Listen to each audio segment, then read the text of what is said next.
Hello everyone and welcome to Katharine's Creatures. This is a series where I get to talk a little bit about and touch base upon various mythological beasts, beings, and the like pulled from lore worldwide. And I always like to preface by saying that I am not a linguist, so if I mispronounce anything, I do apologize in advance. And today I wanted to go back to Greek mythology, and we're going to be talking about the Erinyes. They're also sometimes referred to as the Eumenides, which translates loosely to the gracious ones. And these are a sort of chthonic entity. And so chthonic are referencing these particular beings that are said to inhabit either the underworld or something akin to living under the earth. More often than not, again, tied into the idea of an underworld or the afterlife. Now, the Eumenides are these chthonic goddesses that are also goddesses of vengeance in Greek myth. In the Iliad, their role, there's a really neat quote from the Iliad, and let me see if I can pull it up, where they are actually invoked. And if you know or have read anything pertaining to the Trojan War, I thought this was kind of neat, but it says, the Erinyes that are under the earth take vengeance on men whosoever has sworn a false oath. Now, over the years, the concept of these vengeful entities have changed. Of course, ancient Rome did take much of their ideas from ancient Greek, and more often than not, renamed things into their own, to kind of turn them into their own. And what they did with the Erinyes, they transformed them and gave them a new name, which may be a little more popular, which is the Furies. So if that sounds familiar, that is essentially their Roman counterpart. Now, the story called Theogony, written by Hesiod, talks about the origin of the Erinyes. Oh my goodness, I'm going to try my best. Erinyes. There we go. And in this version, they say that the Titan Kronos, so the forefather of the gods, when he decided to castrate his own father, Uranus, he took the genitalia from this, and again, sorry, it was very graphic, and threw it into the sea. Thereupon, the blood that touched the sea foam created several different groups of entities, including, but not excluded to, the Erinyes.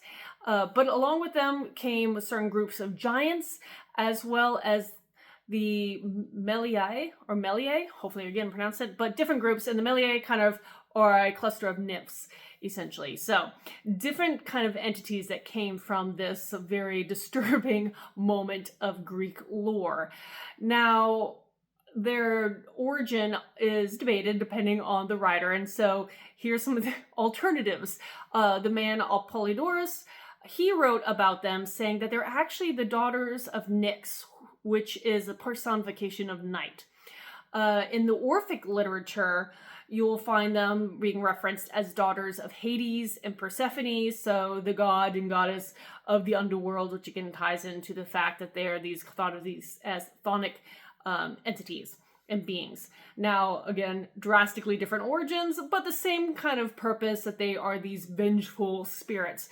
Their number is pretty much indeterminate and has been for a long, long time, though kind of towards the Roman era.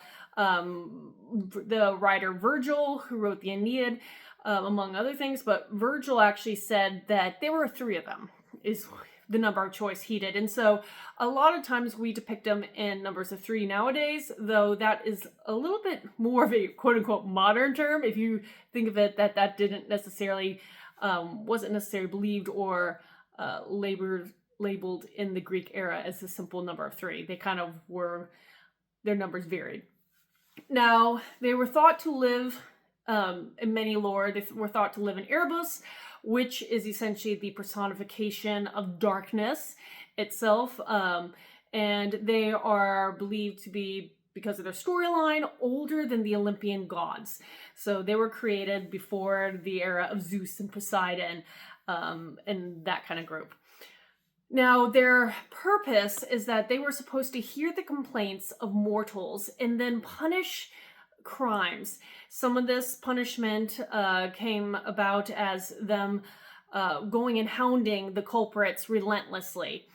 to the bitter end, essentially. This idea of being hunted down by these and chased and tormented by the Erinyes, this particular vengeful group of spirits. They were described more often than not as wearing black. Those were sometimes compared to other female vengeful beings, including the Gorgons and the Harpies. So those are a couple other clusters. If we've talked about both of those in the past, I'm pretty sure. Some of the older writings said that they are wingless. Unlike Gorgons and Harpies, they do not have wings.